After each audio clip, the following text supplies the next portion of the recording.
Welcome to Unit 3 Object Oriented Concepts in PHP. First topic is creating classes and object. For the same, you need class keyword, then followed by the class name, roll number, first name, last name, age are called as a variables or properties of that class. This public is called as access specifier. Access specifier can be public, protected, or private. There are three options available. Now closing curly bracket. So this is how the class can be defining. This is a defining of the class. This is how you can create a class. Every variable should terminate with semicolon sign. Now instantiation of object means how we can create the object. So here $s1 $s2 are the object name.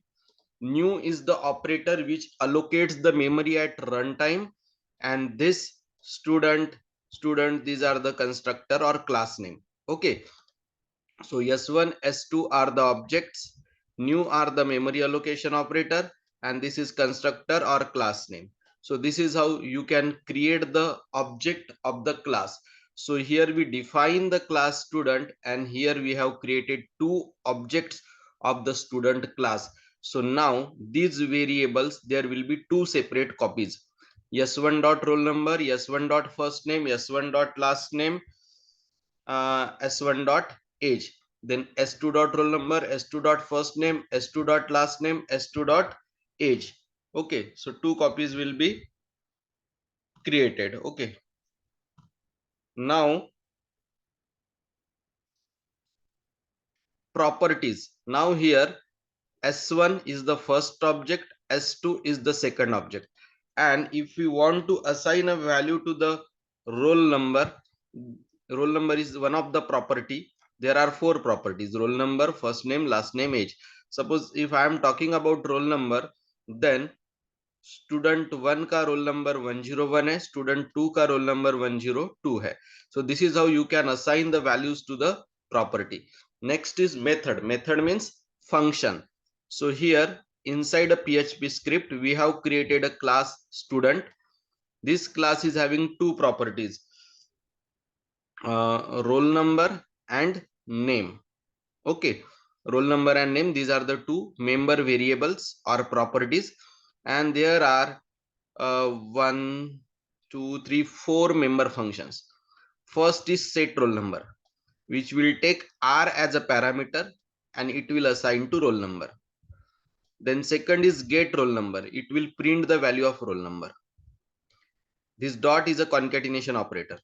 Then set name, it will take nm as a parameter and will assign it to the name, and get name will print it. So basically set methods are used for inputting the value using parameters, and get method are used to printing the values. Okay, this r or nm, these are the parameter, and then this dot, this arrow roll number, this arrow name, these are the member variables. So जिनके सामने this और arrow लगा है वो member variable है, और जो bracket में है वो मेंबर वेरिएबल्स नहीं है, वो पैरामीटर्स है नॉर्मल. ओके,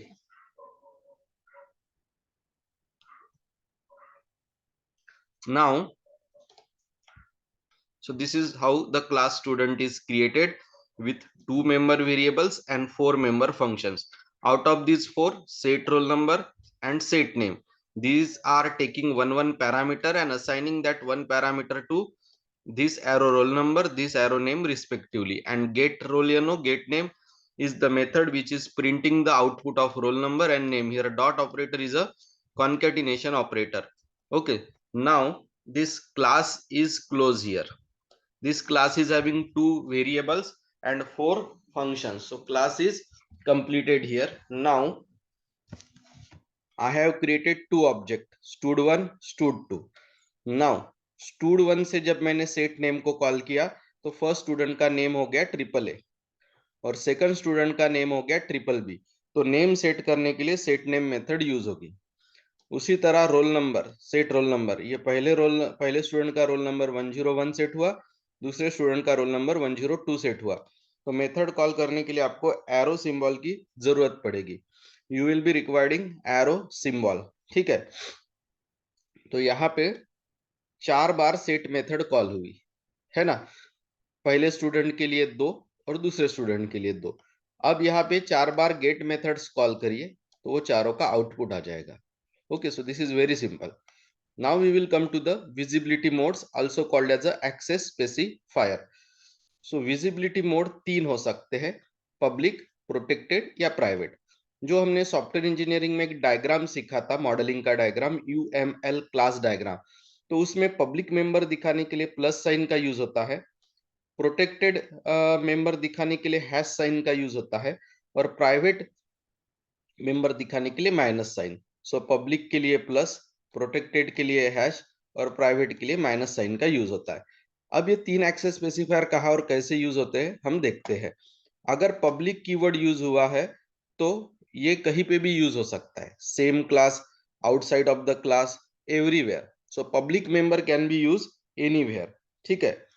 दूसरा होता है private. So private member can be accessible with in the class only. आपको एनी कोड कहीं पे भी एक्सेस अगर करना है, कहीं पे भी अगर आप एक्सेस करना चाहते हो तो आप यूज करेंगे पब्लिक, और with in a class only करना है तो आप यूज करेंगे प्राइवेट। प्राइवेट से आप वो चीज with in a class only use कर पाएंगे। और प्रोटेक्टेड अगर यूज किया तो प्रोटेक्टेड मेंबर 2 जगह पे यूज होते हैं, एक सुपर क्लास यानी सेम क्लास में, और दूसरा उसके डिराइव क्लास में, ठीक है। अगर पब्लिक रहा तो कहीं पे भी यूज होगा, सुपर क्लास में, सब क्लास में, सब क्लास के सब क्लास में, सभी के बाहर कहीं पे भी। प्राइवेट रहा तो सिर्फ सुपर क्लास में यूज होगा, मतलब सेम क्लास में यूज होगा। और पब्लिक अगर रहा, सॉरी प्रोटेक्टेड, तो खुद के क्लास में यूज होता है और खुद के इमीडिएट डिराइव क्लास में यूज होता है। ये तीसरे वाले में यूज नहीं होगा, इमीडिएट डिराइव क्लास में यूज कर पाएंगे आप उनको, ठीक है।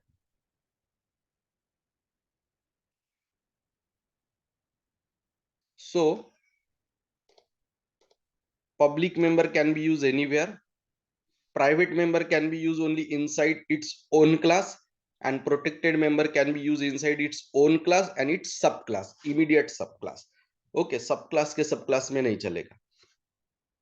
नेक्स्ट इज, सो यहाँ पे एक टॉपिक कंप्लीट हो रहा है 3.1। 3.1 में हमने देखा how to define the class, then how to create the object of the class, then how to assign the values to the properties, then complete structure of the class which includes the method declaration also, method body also. Then in this program we have seen how we can call the function, then visibility mode mein public, protected and private. Now we are going to topic number 2, that is 3.2, constructors and destructors. So constructor is a specialized function। Constructor एक specialized function होता है जिसका काम होता है initialize the properties of the class. ये class के properties को इनिशियलाइज करता है, it initialize the properties of the class. तो कंस्ट्रक्टर को डिफाइन मतलब जो भी वेरिएबल्स हम लेते हैं, रोल नंबर, नेम वगैरह, उसको इनिशियलाइज करने का काम होता है कंस्ट्रक्टर का, उसको इनिशियलाइज करने का काम होता है कंस्ट्रक्टर का, ठीक है। तो कंस्ट्रक्टर के लिए ये वाला आपको यूज करना पड़ता है, ठीक है। अंडरस्कोर कंस्ट्रक्ट ऐसा यूज करना पड़ता है आपको। This is the syntax of taking constructor function, ठीक है। So let's see. Now here the class name is student, this is the constructor, this is a parameterized constructor taking 4 parameters: roll number, first name, last name, age. Now this parameter is assigned to this variable, this parameter is assigned to this variable, and so on. So जिनके सामने this और arrow नहीं है वो parameter है, और जिनके सामने this और arrow है वो उस क्लास के नेम्स है, सॉरी क्लास के वेरिएबल्स है, मेंबर वेरिएबल्स है। वो जिनके सामने दिस एरो नहीं है वो पैरामीटर, जिसके सामने दिस और एरो है वो है क्लास के मेंबर वेरिएबल्स, ठीक है। नाउ ये जो कंस्ट्रक्ट क्लास है स्टूडेंट, उसके अंदर ये जो कंस्ट्रक्टर फंक्शन है, इसको कॉल करने के अभी ये 2 बार वो कॉल होगा। यहाँ पे वो ऑब्जेक्ट 1 के लिए कॉल होगा, S1 के लिए, तो यस1 के लिए रोल नंबर रहेगा 101, नेम रहेगा AAA, लास्ट नेम रहेगा BBB, एज रहेगा 17। और सेकंड जो स्टूडेंट है S2, उसके लिए रोल नंबर रहेगा 102, नेम रहेगा XYZ, लास्ट नेम रहेगा PQR और एज रहेगा 25। ठीक है।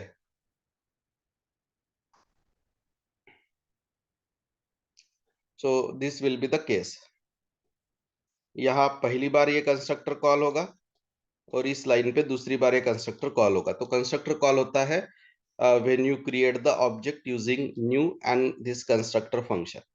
So constructor example is over. Let's move to the destructor. Destructor is also a specialized function like constructor, but constructor का काम होता है create करना, initialize करना। destructor का काम होता है मेमोरी को डिस्ट्रक्ट करना।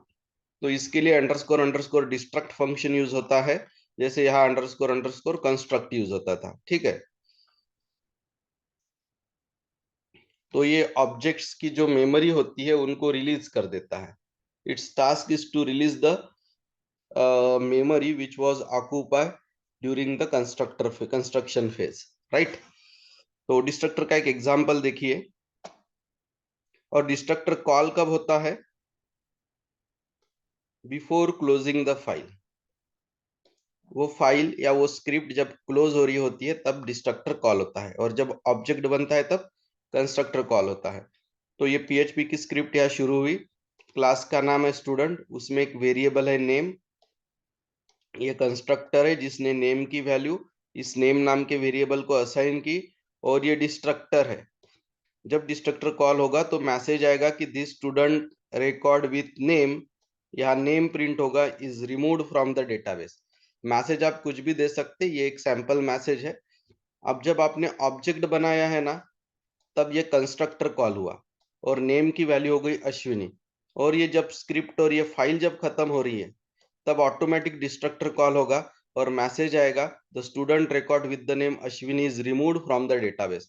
सो जहां पे ऑब्जेक्ट बना है, यहाँ पे ऑब्जेक्ट बना है, तो यहाँ कॉल हुआ कंस्ट्रक्टर और ये नेम अश्विनी यहाँ असाइन हो गया।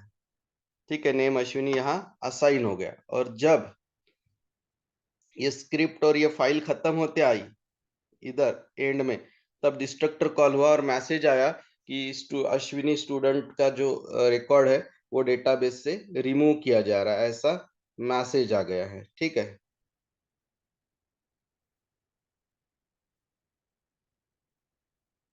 सो this is how the constructor and destructor get called. This is the example. So program explanation मैंने कर दिया है। यहाँ कंस्ट्रक्टर कॉल हो गया था जब आपने ऑब्जेक्ट बनाया, और जब फाइल क्लोज होने की बारी आई तब डिस्ट्रक्टर कॉल हुआ। तो यहाँ हमारा टॉपिक नंबर 3.2 भी खत्म होता है। एक बार शॉर्ट में दिखा देता हूँ कि 3.2 में क्या था। सो 3.2 is all about constructor and destructor. Constructor के लिए अंडरस्कोर अंडरस्कोर कंस्ट्रक्ट ये फंक्शन यूज होता है। ये कॉल होता है ऑब्जेक्ट बनने के बाद, और ऑब्जेक्ट बनते ही ये कॉल हो जाता है एक्चुअली। और इसका काम है मेमोरी तैयार करके उसमें वैल्यूज इनिशियलाइज करना। यह स्टूडेंट क्लास है और ये उसका पैरामीटर्स कंस्ट्रक्टर है जो कि 4 पैरामीटर्स ले रहा है। ठीक है, 4 पैरामीटर से ले रहा है। देन यहाँ वो दोनों कॉल हो गए, दोनों कंस्ट्रक्टर यहाँ पे, सॉरी ये कंस्ट्रक्टर यहाँ पे 2 बार कॉल हो गया। ठीक है। ये अंडरस्कोर अंडरस्कोर डिस्ट्रक्टर है। कंस्ट्रक्टर ऑब्जेक्ट बनाने के बाद कॉल होता है, destructor closing of the file के वक्त कॉल होता है। तो ये स्टूडेंट नाम का क्लास है जिसमें नेम नाम का वेरिएबल है। ये कंस्ट्रक्टर है, ये डिस्ट्रक्टर है। जब ऑब्जेक्ट बना कंस्ट्रक्टर कॉल हुआ, जब फाइल क्लोज हुई डिस्ट्रक्टर कॉल हुआ। ये प्रोग्राम का एक्सप्लेनेशन है which we have already done. Now the topic is 3.3 which is inheritance, overloading, overriding and cloning the object. Let's start. Data encapsulation. Data encapsulation is the property in object-oriented programming that refers to restricting access to objects' internal component. तो एक class के object का data दूसरे class से hide करके रखना, okay, is called data encapsulation. उसको हम डेटा एनकैप्सुलेशन बोलते हैं, जिसमें हम क्या करते हैं, एक क्लास का डेटा दूसरे से हाइड करके रखते हैं। ठीक है। एक क्लास के ऑब्जेक्ट का डेटा किसी दूसरे क्लास से हाइड करके रखना इस डेटा एनकैप्सुलेशन। ठीक है। सो डेटा प्रॉपर्टीज यानी वेरिएबल, और गेटर सेटर्स यानी मेथड। वैल्यू अप्लाई करना है तो सेटर मेथड यूज करते, और वैल्यू पता करना है तो हम गेटर मेथड्स का इस्तेमाल करते हैं हमेशा। ठीक है।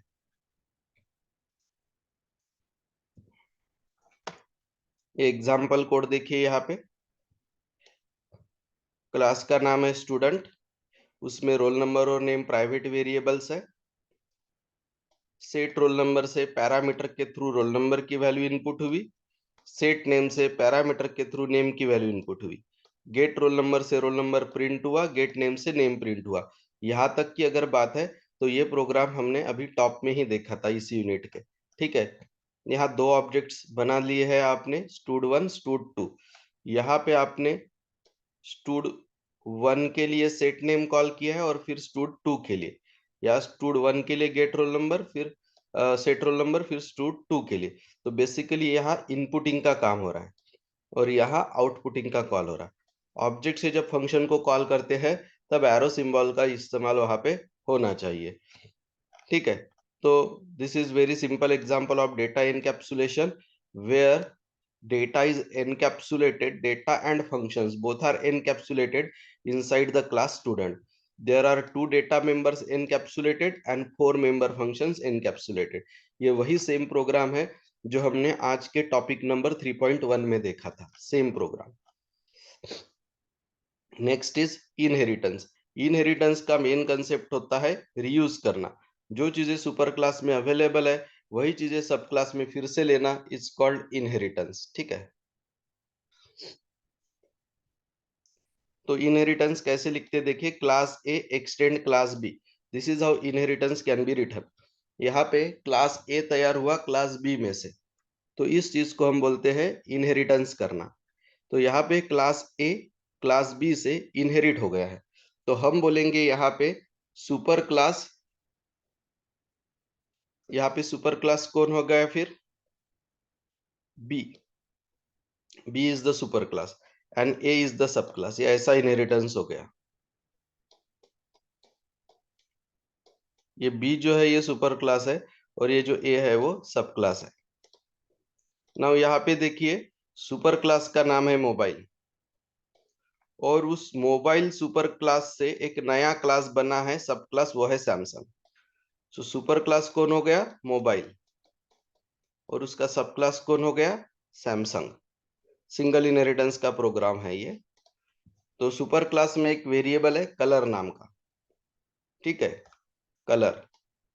सेट कलर से पैरामीटर का यूज करके कलर की वैल्यू इनपुट ली गई, और गेट कलर से कलर की वैल्यू रिटर्न की गई। आप रिटर्न ना करते हुए इको स्टेटमेंट यहाँ आपने रिटर्न किया है ना, मतलब कलर की वैल्यू यहाँ प्रिंट नहीं हो रही, यहाँ से रिटर्न हो रही है। आप इसको इको का यूज करके यहाँ प्रिंट भी कर सकते थे। ठीक है। Now next is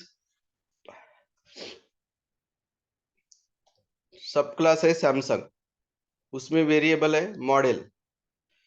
set model का यूज करके हमने मॉडल की वैल्यू असाइन कर दी है, और गेट मॉडल से हम मॉडल को प्रिंट कर रहे हैं। ठीक है। तो मोबाइल में से कौन बना, सैमसंग बना। सैमसंग में मॉडल नाम का वेरिएबल है। सेट मॉडल से मॉडल की वैल्यू इनपुट और गेट मॉडल से मॉडल की वैल्यू हम डिस्प्ले कर देंगे। ठीक है। Now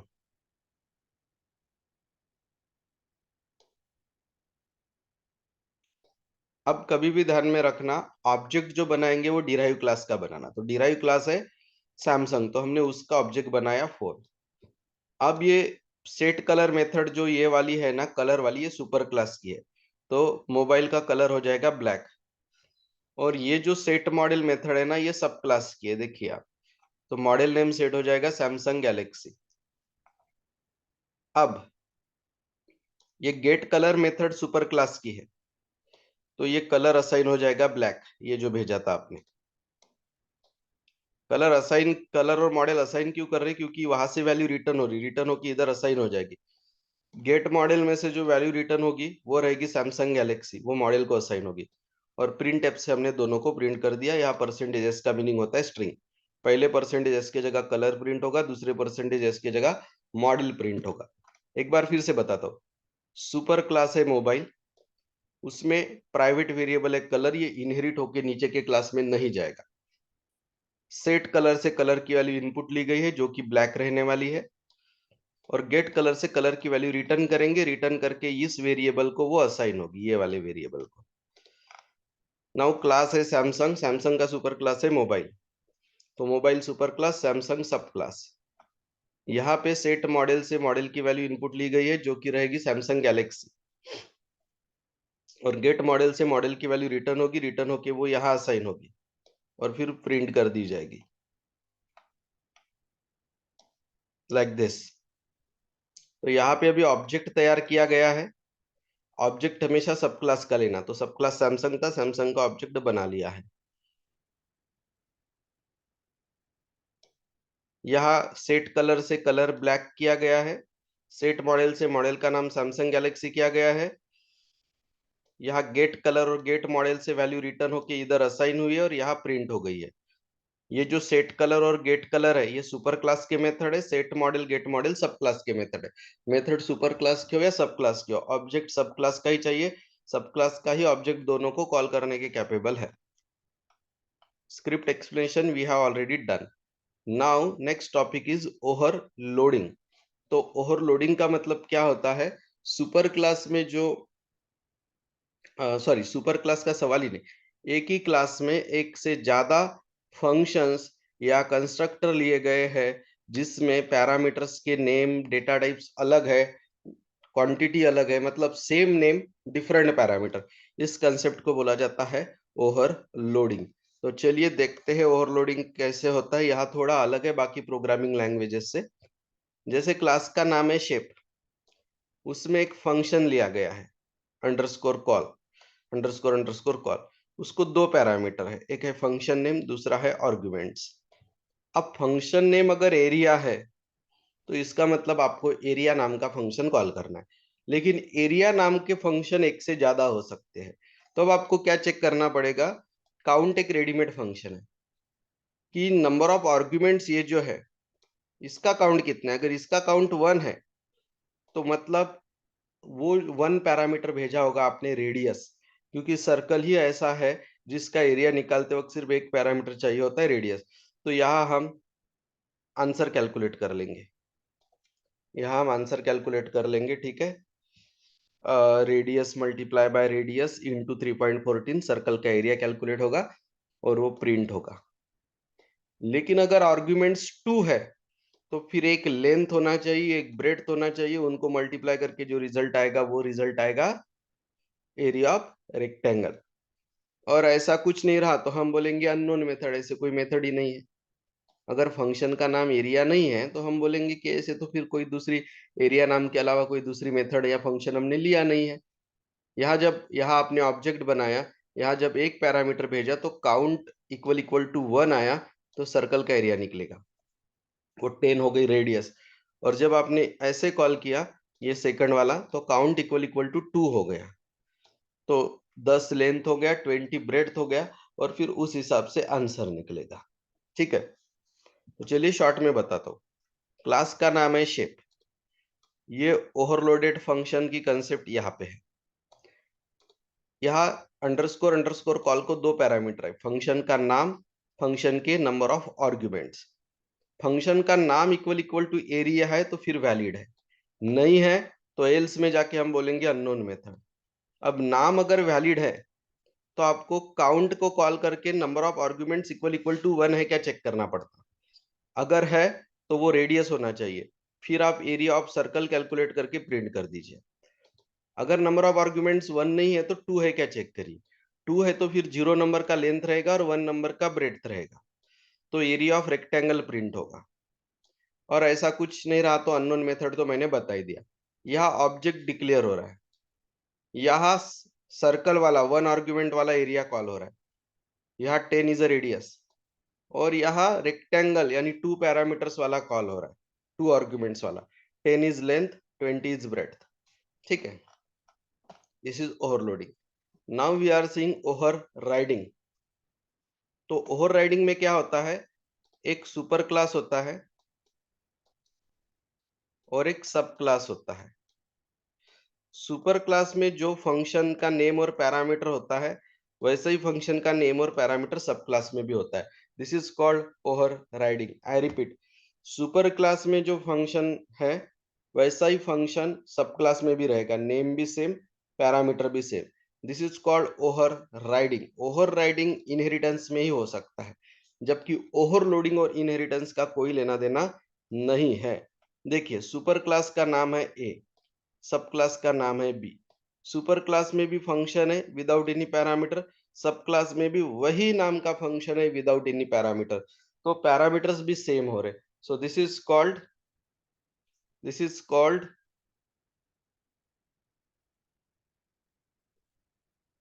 over riding. हाँ, बॉडी अलग है, इसकी अलग है, इसकी अलग है।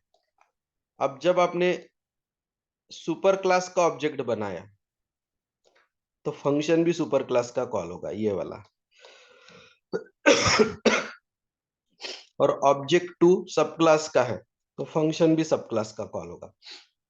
सो सिंपल, सुपर क्लास में और सब क्लास में सेम नाम का फंक्शन होना with same number of parameters is called overriding.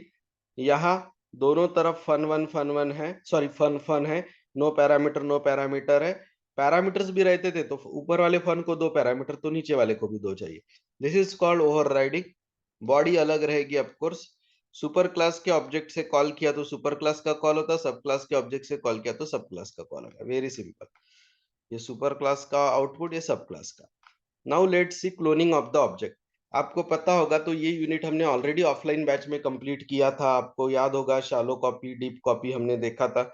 Let's see now, अगर आपको ऐसे करना है कि ये एक डेटा ऑब्जेक्ट है जिसका नेम है अश्विनी और रोल नंबर है 101, ठीक है। तो S1 S2 ये दोनों रेफरेंस अगर सेम कॉपी को पॉइंट आउट कर रहे तो this type of copy is called as a shallow copy. और S1 जिसको पॉइंट कर रहा वो मेमोरी लोकेशन अलग है, S2 जिसको पॉइंट कर रहा वो मेमोरी लोकेशन अलग है। भले ही वैल्यू सेम रहे बट दोनों के मेमोरी लोकेशंस अलग है, तो this is called deep copy. अब शैलो कॉपी कैसे बनते हैं और डीप कॉपी कैसे बनते हैं मैं आपको समझाता हूं। अगर मैंने ऐसे लिखा है, ऐसे, तो ये हो गया शैलो कॉपी। अगर मैंने ऐसे लिखा $S2 इक्वल टू $S1, तो ये शैलो कॉपी बनती। S1 और S2 दोनों एक ही मेमोरी लोकेशन को पॉइंट आउट करते जहां नेम अश्विनी है, रोल नंबर 101 है। और अगर मैंने ऐसे लिखा $S2 equal to clone $S1, मतलब यहाँ क्लोन वर्ड नहीं है शैलो कॉपी में, डीप कॉपी में क्लोन वर्ड है, तो फिर ये डायग्राम ऐसे बन जाएगी। नेम भले ही अश्विनी रोल नंबर 101 ही रहेगा, लेकिन अब दोनों की मेमोरी लोकेशन सेपरेट है, दोनों की फिजिकल कॉपीज सेपरेट है, ध्यान देना।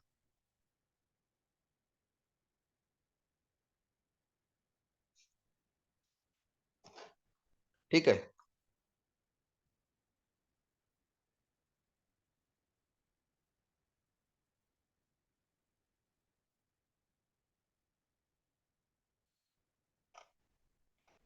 सो this is how cloning of the object work. And अगर आप लिखते हो $S2 इक्वल टू $S1, तो ऐसी शैलो कॉपी बनती है जिसमें एक ही ऑब्जेक्ट रहेगा, सॉरी दोनों ऑब्जेक्ट एक ही मेमोरी को पॉइंट करेगा। और ऐसा लिखते हो, क्लोन वर्ड यूज करते हो, तो ऐसा सेपरेट बनेंगे, ठीक है। ये डीप कॉपी हो गई। Let's see example. क्लास का नाम है स्टूडेंट, उसमें दो चीजें हैं, नेम एंड रोल नंबर।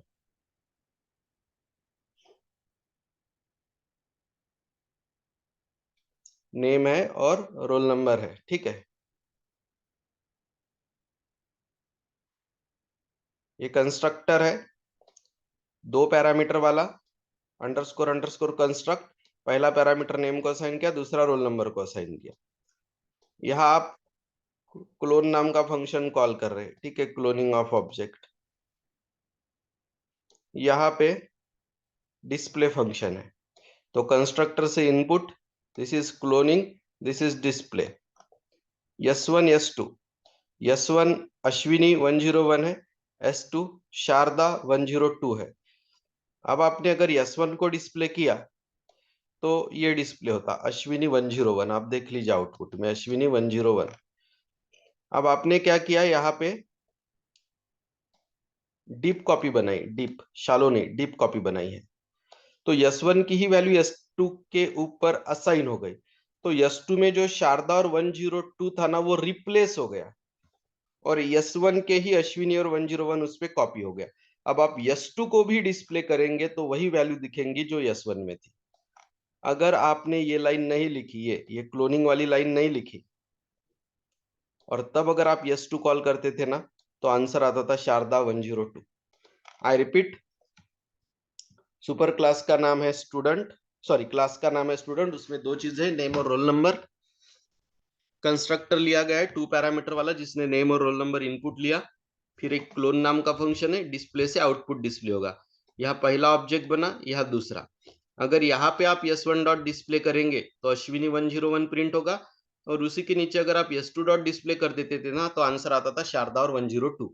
लेकिन हमने क्या किया, S2 डॉट डिस्प्ले करने के पहले S1 की डीप कॉपी S2 पे कर दी। अब अगर आप S2 डॉट डिस्प्ले करोगे तो शारदा और 102 नहीं दिखेगा, क्योंकि S1 की कॉपी S2 पे बनी है, तो फिर से अश्विनी और 101 दिखेगा। Now introspection and serialisation, let's see. Introspection is the ability of program to examine an object's characteristics. Object का नाम क्या है, class name, parent class name. मतलब जैसे मुझे ऑब्जेक्ट का नाम पता करना है, वो ऑब्जेक्ट जो क्लास के, उस क्लास का नाम पता करना है, उसके सुपर क्लास का नाम पता करना है। ऐसे मुझे वैल्यूज पता करना है खुद के बारे में या किसी और के बारे में। तो ये हो गया इंट्रोस्पेक्शन। ठीक है, तो जैसे कि क्लास एग्जिस्ट, इस नाम का क्लास एग्जिस्ट होगा तो आंसर ट्रू, नहीं तो फॉल्स। गेट क्लास, मेरे क्लास का नाम पता चलेगा। गेट पेरेंट क्लास, मेरे क्लास के सुपर क्लास का नाम पता चलेगा। इज सब क्लास ऑफ दिया गया ऑब्जेक्ट, मतलब दिए गए पेरेंट क्लास के सब क्लास का है क्या, ये चेक किया जाएगा। Let me give an example. यहाँ क्लास अगर एग्जिस्ट होगा तो ट्रू, नहीं तो फॉल्स। जो नाम का क्लास हम बोलेंगे वो। गेट क्लास से करंट क्लास का नाम पता चलेगा, गेट पेरेंट क्लास से सुपर क्लास का नाम पता चलेगा। इस सब क्लास ऑफ होगा तो ट्रू, नहीं होगा तो false. Let's see an example. Super class है पेरेंट 1, उसमें एक फंक्शन है माय फन। अब अगर मैं गेट क्लास और ब्रैकेट में दिस ऑब्जेक्ट करूं तो मुझे नाम पता चलेगा पेरेंट 1। दिस मतलब करंट क्लास का ऑब्जेक्ट, और गेट क्लास मतलब उस करंट क्लास का नाम। तो करंट क्लास का नाम है पेरेंट 1, तो यहाँ ये मेथड आ गई गेट क्लास। गेट क्लास से मुझे करंट क्लास का नाम पता चलेगा ये। गेट क्लास मेथड को ऑब्जेक्ट एज अ पैरामीटर देना पड़ता है। तो दिस यानी इस क्लास का ऑब्जेक्ट, तो इस क्लास का ऑब्जेक्ट है वो, तो उस क्लास का नाम क्या है, तो नाम है पेरेंट 1। नाउ पेरेंट 1 में से कौन बना, तो चाइल्ड बना, चाइल्ड हो गया सब क्लास। अब अगर मैं दिस की बात करूं तो इस क्लास का ऑब्जेक्ट, क्योंकि अभी मैं चाइल्ड के बॉडी में हूं। तो अभी गेट क्लास करूंगा तो नाम पता चलेगा चाइल्ड। लेकिन मैं गेट पेरेंट क्लास करूंगा, ये वाली मेथड, ये, तो मुझे नाम पता चलेगा पेरेंट, पेरेंट 1। तो this method will give you current class का name, and this method will give you current class के पेरेंट क्लास का नेम, सुपर क्लास का नेम। अब पेरेंट 1, क्या ये क्लास एग्जिस्ट है, यस आंसर है ट्रू। ट्रू है तो फिर उस क्लास का ऑब्जेक्ट बनाइए, और ऑब्जेक्ट बनाने के बाद फंक्शन को कॉल करिए, ये वाला फंक्शन कॉल होगा सुपर क्लास का। नाउ ये नाम का क्लास एग्जिस्ट है क्या, है तो फिर ऑब्जेक्ट बनाइए और फंक्शन कॉल करिए। सुपर क्लास से ऑब्जेक्ट से फंक्शन माय फन कॉल किया तो ये होता, और सब क्लास से किया तो ये होता। सुपर क्लास और सब क्लास में फंक्शन का नाम सेम, पैरामीटर सेम, मतलब ये ओवरराइडिंग का एग्जांपल है। तो this is the output. Okay, तो ये सभी मेथड्स यहाँ पे यूज हो गए। क्लास एग्जिस्ट, ये मेथड कहाँ यूज हुई, ये यहाँ पे हम चेक करें कि पेरेंट 1 नाम का क्लास एग्जिस्ट है क्या, है, आंसर इज ट्रू। ट्रू है तो फिर ऑब्जेक्ट बनाइए उस क्लास का, उस क्लास का नाम पता करिए, प्रिंट कर दीजिए, और फिर माय फंक्शन जो कॉल होगा वो सुपर क्लास का कॉल होगा। यहाँ पे चाइल्ड नाम का क्लास एग्जिस्ट है क्या? Answer is true. तो फिर उसका ऑब्जेक्ट बनाइए, फंक्शन पेरेंट सॉरी उस क्लास का नाम प्रिंट करिए, फंक्शन को कॉल करिए। अब सब क्लास का माय फन कॉल होगा। उसके बाद नेक्स्ट मेथड है गेट क्लास। यहाँ करंट क्लास का नाम है पेरेंट वन, तो वो पता चलेगा। यहाँ करंट क्लास का नाम है चाइल्ड, तो वो पता चलेगा। पैरामीटर चाहिए ऑब्जेक्ट का नाम। गेट पेरेंट क्लास, यहाँ गेट पेरेंट क्लास मेथड है, तो चाइल्ड का पेरेंट क्लास है पेरेंट वन, तो पेरेंट वन पता चलेगा। इज सब क्लास ऑफ, सब क्लास होगा तो ट्रू, नहीं होगा तो फॉल्स। तो ये जो टॉपिक कंप्लीट हुआ, क्लास का नाम पता करना, पेरेंट क्लास का नाम पता करना, ऑब्जेक्ट है कि नहीं पता करना, क्लास एग्जिस्ट है कि नहीं पता करना, ये सब होता है इंट्रोस्पेक्शन।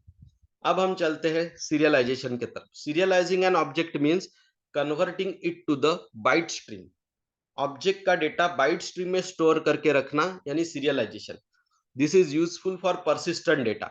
सीरियलाइजेशन में जो डेटा स्टोर होता है वो परमानेंट फॉर्म में स्टोर होता है, ठीक है। तो सीरियलाइज मेथड से सीरियलाइज हो जाता है डेटा, परमानेंटली स्टोर हो जाता है बाइट स्ट्रीम में, और उसको अगर वापस से रिट्रीव करना है तो हम अनसीरियलाइज कर सकते हैं। तो सीरियलाइज और अनसीरियलाइज दो अलग मेथड है।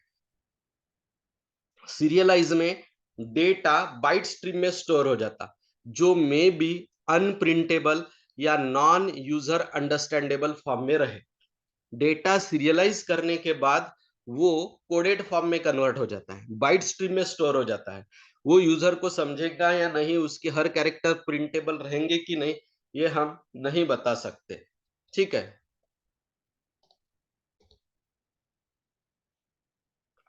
और अनसीरियलाइज उल्टा होता है, जो कोडेड बाइट स्ट्रीम में डेटा सेव हुआ था नॉन यूजर अंडरस्टैंडेबल फॉर्म में, उसको यूजर अंडरस्टैंडेबल प्रिंटेबल फॉर्म में कन्वर्ट करता है अनसीरियलाइज। तो चलिए मैं समझाता हूँ। यहाँ सीरियलाइज नाम का एक इंटरफेस दिया गया है। ये सीरियलाइज नाम का एक रेडीमेड इंटरफेस है, इसमें एक सीरियलाइज और अनसीरियलाइज ऐसे दो मेथड्स है। Let's let's give an example for the same. Array के ए लोकेशन पे है अर्चना, बी लोकेशन पे है रूपाली, सी लोकेशन पे है ऐश्वर्या, डी लोकेशन पे है मधुरा। अब मैंने क्या किया, सीरियलाइज नाम का फंक्शन यूज किया और ये जो एरे था उसको सीरियलाइज किया। तो जैसे ही आप सीरियलाइज करोगे एरे को, तो एरे कन्वर्ट हो जाता है स्ट्रिंग में और इसको असाइन हो जाता है। ये स्ट्रिंग अगर आप प्रिंट करोगे तो ये ऐसा आउटपुट दिखता है। ये कोडेड फॉर्म है, ये डेटा बाइट स्ट्रीम फॉर्म में है। ये डेटा फुल लेवल पे यूजर अंडरस्टैंडेबल नहीं माना जा सकता, ये कोडेड फॉर्म में है। यहाँ A4, 4 का मतलब होता है एरे में टोटल नंबर ऑफ एलिमेंट्स 4 है। ये जो 7 है ये अर्चना की लेंथ है, ये जो 6 है ये रूपाली की लेंथ है, ये जो 9 है ये ऐश्वर्या की लेंथ है, ये जो 7 है ये मधुरा की लेंथ है, ये जो 1 है वो एस की लेंथ है, ये जो ये जो 1 है ये ए की लेंथ है, ये 1 बी की लेंथ है, ये 1 सी की लेंथ है, ये 1 डी की लेंथ है, लाइक दैट। सो ये पूरा कोडेड फॉर्म में है। यहाँ 4 shows the total number of element, this 7, 6, 9 and 7, this shows the size of Archana, Rupali, Aishwarya and Madhura, उनकी लेंथ है वो कितने अल्फाबेट्स है। तो ये कोडेड फॉर्म में कन्वर्ट हो गया, एक कंप्लीट ये स्ट्रिंग बन गई एक बाइट स्ट्रीम फॉर्म में। ये इस मेथड के कारण हुआ। सीरियलाइज ब्रैकेट में एरे का नेम, सीरियलाइज होकर स्ट्रिंग को असाइन होगा, स्ट्रिंग को प्रिंट करिए। अब हम इसको अनसीरियलाइज करते हैं। ये जो स्ट्रिंग थी ना, ये वाली वो अनसीरियलाइज मेथड में डालिए और अब वो एरे को असाइन करिए और ये फंक्शन का यूज करके एरे को प्रिंट करिए, तो फिर से ओरिजिनल एरे प्रिंट हो जाता। ये तो सीरियलाइज करने के बाद ऐसा दिखता स्ट्रिंग फॉर्म में कन्वर्ट होके, और अनसीरियलाइज करने के बाद वापस से ह्यूमन अंडरस्टैंडेबल फॉर्म में कन्वर्ट हो जाता। ए लोकेशन पे अर्चना, बी लोकेशन पे रूपाली, सी लोकेशन पे ऐश्वर्या, डी लोकेशन पे मधुरा, और ये ब्रैकेट में जो दिया है 7769 ये उसकी लेंथ है। सो यहाँ पे यूनिट नंबर 3 कंप्लीट होता है। Thank you.